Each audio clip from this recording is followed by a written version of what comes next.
You guys, we are back for yet another video, one of our holiday themed murder unsolved solved cases. I have been trying to be as consistent as ever for you guys with these videos because I see that you guys really like them, and so trying to just research these cases and put them out in a timely manner has me literally with my head in my phone all day. But one of my plans was to be more consistent, and so that is what I am going to be doing. And I do not want to be going ahead and rambling with this video because this case is not a long case, but it is a very crazy case. And though it is an old case, I did not see much coverage on it, much people talking about it, and so when I was researching this case, I had to really like look through articles and like really search to get some type of information. But the case I am going to be referring to today is a sad one, and it is involving two family members. And so without further ado, let's just jump right into it. So on October 11th in the year of 1960, in the city of Talladega, Ohio, there was a young man named Keith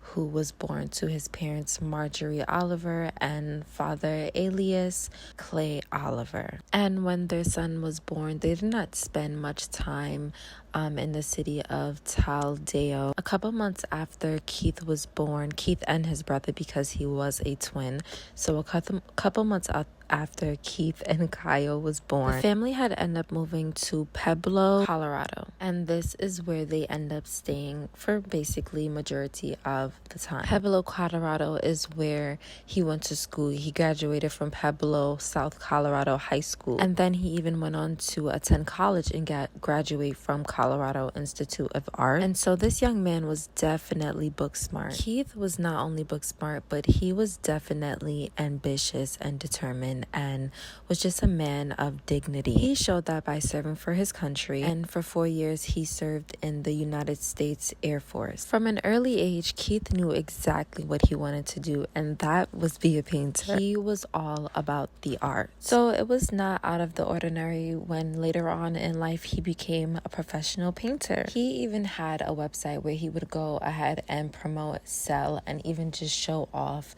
his new paintings. That website sadly had been taken down since, but he even had a friend mention it in his obituary, and I just think that was like literally so cool. He put the link there and everything. Very supportive. And as I mentioned before, Kyle had a twin brother whom he was very close with. Keith was just described as this loving, caring man who carried smiles in his voice and love in his heart. A friend of his from high school named Brad had actually spoke out on his behalf. He talks about how intelligent Keith was, yet still down to earth, finishing off stating how Keith literally made high school bearable for him. And that statement literally stood out to me because as a young adult, freshly, I've graduated high school not that long ago. It's like I know how high school is on a day-to-day basis, and so for someone to make you feel that way, he must have been a very special man. There had been another friend, a long-term friend that he had since from middle school, high school, and even followed him to the military. He spoke on his behalf, a man named Michael Ortiz, stating that Keith was a talented artist, just someone with a vision and purpose, saying that he was very proud of the man he was becoming and had became in the very short time that he was on the earth. Just very kind and inspiring words from everyone who knew him and was close to him. And so, of course, I did not know him, but from what I read, I can just tell he was a very nice man. Alayis at this time was 75 years old, and he even previously worked as a steel mill worker. The father had also previously served in the military, and at the time of the crime, it was unclear what he worked for. And as I stated before, the family was very close, and so they wanted Keith and Kyle home so they can go ahead and focus on saving up their money until they were fully ready. And from the outside looking in, the boys were very much taken care of. Their car note was paid, their rent was paid, everything was in order for them. On November 26, 2009, it was Thanksgiving Day, and the day started off as just a regular day. Mom and dad is preparing food and the family is over. Everyone is just celebrating, having a good time, just enjoying themselves. And so Keith's father ordered him to go ahead and do some chores, which was wash the dishes. And I'm sure his twin brother Kyle had a chore of his own to do. If he in fact stayed with them at that time, it was no reports of him being there. But allegedly, after his father went ahead and asked him to do this, Keith replied no. This, of course, enrages Alayis. And so he's probably ranting and he's like, listen, if you're gonna live under my roof, you're gonna have to abide by my rules. Both of these men were most likely under the stress of the holiday time, which is frequent around this time. A lot of people are just under a bunch of stress with Christmas rolling around, gifts, getting the family together, having family over, doing a lot of shopping. And so the holidays are known for things like this. When it's a time that is supposed to be joyful and happy, sometimes turns sour. And so this argument between the father and the son carried on for hours. It got to the point where it had just been ruining the Thanksgiving mood. And this is when Marjorie finally intervenes and she tells Keith, listen, I think it's best if you just go take a walk. I'll try to calm your father down in here, but you go outside, go get some air. In the midst of Keith trying to walk away, things just began to heat up even more and escalate. Pops then goes up into his bedroom and retrieves his gun from out of the room. Now, I'm unsure what type of state of mind he had to be in to go ahead and grab a weapon during a little altercation with his child. But he did, and at this time it was reported that Keith had been in the basement. And my initial thought when I first read this was that, okay, he was probably in the basement just trying to get ready to go and take the walk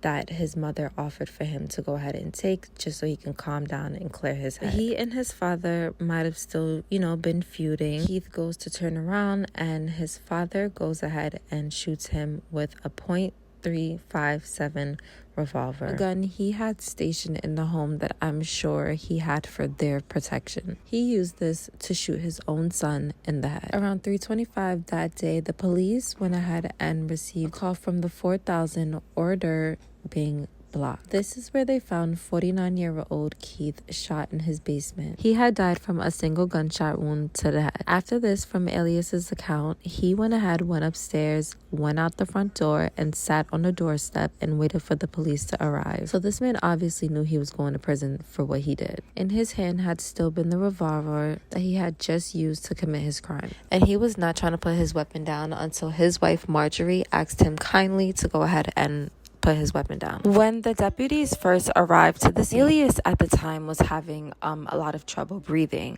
So I guess they thought that he may be under the influence, alcohol, drunk, whatever.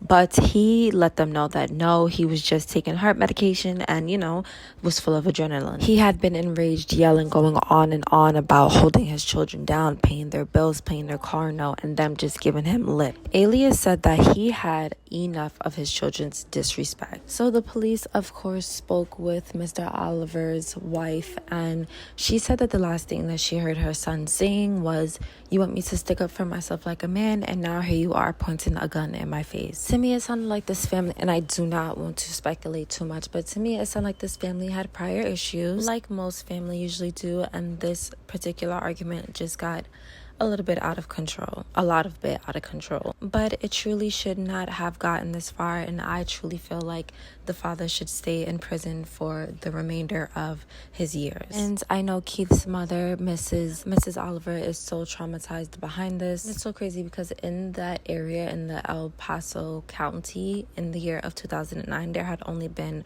5 homicides. Most of these homicides involve family members or boyfriend and girlfriend, like domestic partners, or like wife and husband. So very, very personal cases. Alayis, of course, had to appear in court, and his court date had been on December the 2nd. And he, of course, was charged with first-degree murder. On December 5th, 2009, a memorial service was held for Keith Oliver, and it had been held at the Israelites Kogik in Colorado Springs. Of course, a lot of the people who were in attendance was very, very heartbroken, sad, and just lost and mourning over Keith's death. And honestly, to be honest, this case was more disturbing to me than the first case that I covered for this Thanksgiving series, only because it was pertaining to a father and a son. Like with the first case, I honestly expected for, people to marry for money and try to kill their spouse, but for a son